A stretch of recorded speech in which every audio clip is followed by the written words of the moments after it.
Welcome to The Real News. Today we're going to have another conversation about Palestine with Shir Hever in Germany. And I'm Leah Tarachansky in Tel Aviv. So Leah, today I thought we could talk about a video that caused quite a stir in Israel and also a little bit in the international community of an Israeli soldier cocking his weapon in the face of a Palestinian boy, and this has been known as a David Hanachlawi story. And why don't we watch the video?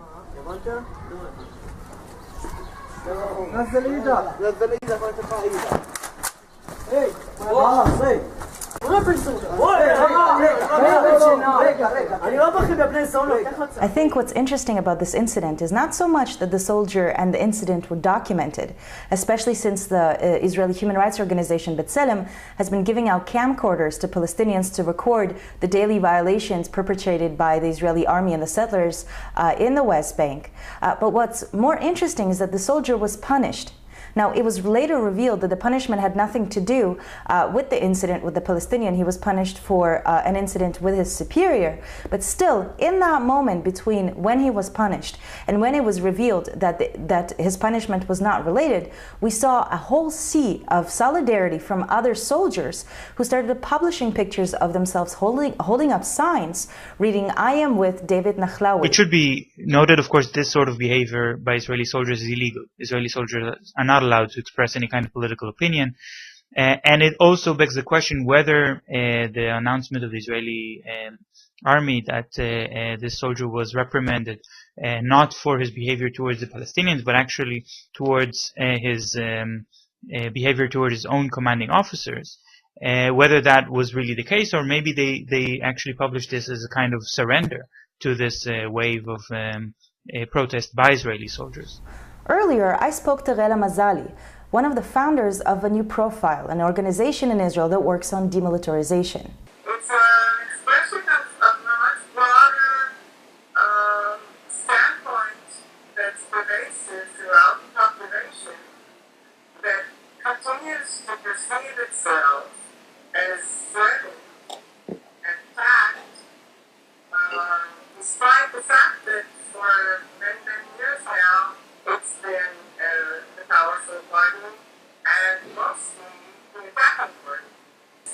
The attacks of the military on Palestinian civilians in the West Bank and Gaza remain virtually invisible to most Israelis, except when they're exceptional.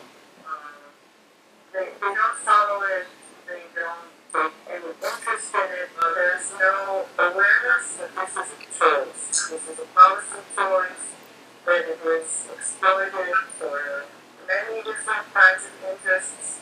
Now, the Israeli media completely ignored the fact that an Israeli soldier in an occupied territory threatened a teenager with an assault rifle and instead focused on the dangers of social media. There's a quote I wanted to read you from Haaretz. "It's not that earlier signs to the subversive potential of smartphones weren't visible.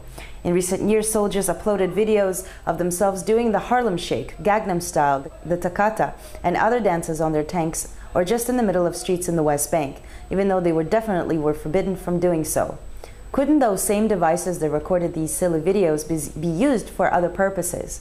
The IDF didn't think so." This sort of image, as if the Israeli army is very professional, is actually kind of shattered by this story.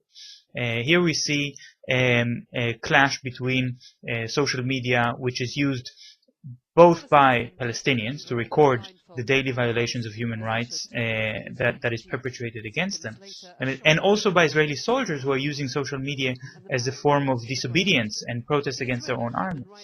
And I should say something about the name David Hanachlawi, because that's not his name. This is a reference to the unit, to the division that he's a part of, the Nachal division. So he's sort of David of the Nachal division. And this is actually this division of the Israeli army is a division which combines civil projects with the military. When I was in high school, I was taken to a sort of day in which various Israeli military divisions would present themselves to school children to convince them to join that particular division. That's part of the Israeli militaristic education system. And this was after an incident in 1996 in which a mass of angry Palestinians, as part of their protest, marched on an Israeli colony in the West Bank. And the colony was only defended by those soldiers from the Nachal division. And the soldiers panicked and called for help until some other unit came to save them.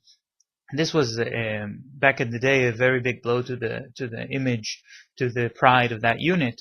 And when I went to hear from a soldier from that unit who tried to explain to young high schoolers that they should join the Nachal, he said, "Don't worry about this incident. This story was a one-time thing, and if you join the Nachal, I can guarantee that after each stint of service that you will have with this unit, you will be able to mark 4 or 5 X's on your weapon." So that, of course, means killing 4 or 5 people. But how do you explain the soldiers' sense of victimhood against the institution of the army? Not just victimizing the institution. Throughout the first Saga as well. The higher levels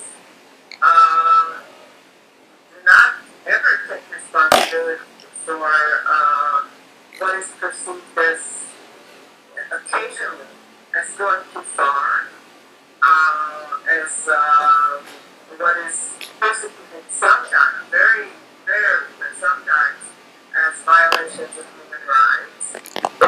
It's almost unfairly only the soldiers who is held responsible.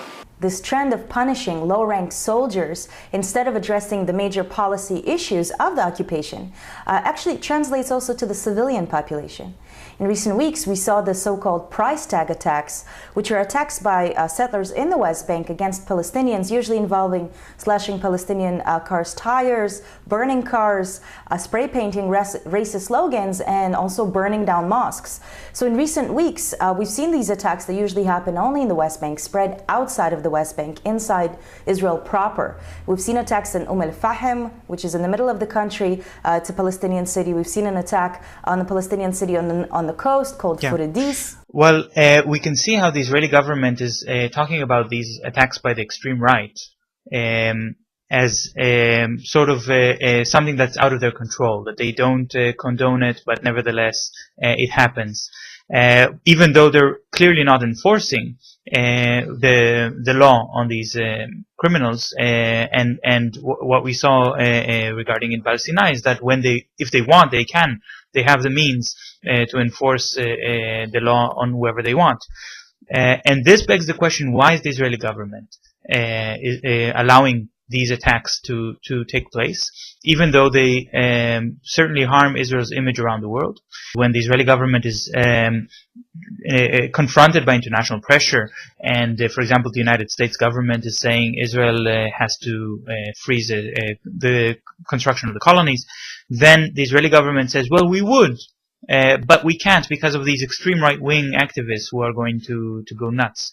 And that kind of image, as if there's a few rotten apples or a few crazy extremists who are undermining the government policies, makes it easier for the Israeli government to present itself as if it's just trying to calm things down, while in fact they are the ones who are increasing the pressure on Palestinians every day.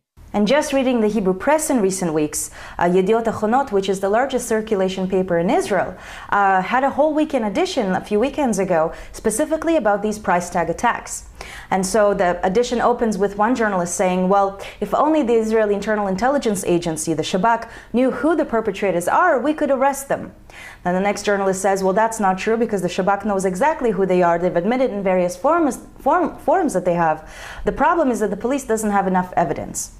Then the next journalist says, well, the police has said they do have enough evidence, and in fact they've interrogated these people in the past, but they don't make arrests. The next one says, well, the police does make arrests, but the judges decide not to prosecute them. Then the last one says, well, the judges would prosecute them, but they don't have enough evidence. And so it goes back full circle. I want to go back to the point where we started the discussion about David Admov, who's nicknamed David Nachlawi, and his behavior, his video. I think that maybe we can end on actually a positive note or an optimistic note, because what we really see in this process in this video and in many other similar videos is that the person who is in a state of panic is the Israeli soldier. The soldiers are afraid. They don't exactly know what is expected of them and how they should behave. On the one hand, they have been taught to see the Palestinians as less than human beings, as the enemy, as people that they can treat like garbage. But when they see the camera, they know that everything that they do will be broadcast, and they could actually face some consequences. Also, the coverage we've seen in recent weeks is another positive step that potentially will start the debate inside Israel about the whole occupation at large. I'm Tarachansky in Tel Aviv. And I'm Shir, Hever in Germany.